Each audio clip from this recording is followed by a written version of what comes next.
একটা বোকা লোক যে কিনা হয়ে উঠতে পারে দেশের সব থেকে নামকরা কোম্পানির মালিক, যুদ্ধে গিয়েও হাজার হাজার গুলির ভেতর থেকে বেঁচে ফেরা, রাগ কমানোর জন্য দৌড়ে পুরো দেশ পাড়ি দেওয়া, আর এমনই সব রোমাঞ্চকর অদ্ভুত ঘটনায় ভরপুর তার জীবন। একটা মানুষকে যে কিভাবে ভালোবাসতে হয় সেটাই বোকা লোকটাই জানতো।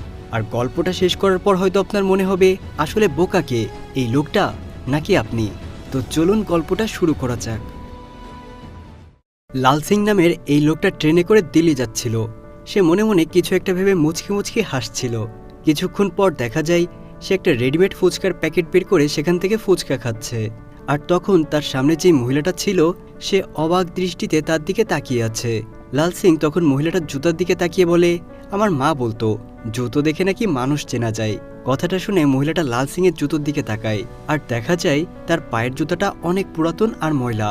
তখন লাল সিং তার জীবনের গল্প বলতে শুরু করে। সে যখন ছোট্ট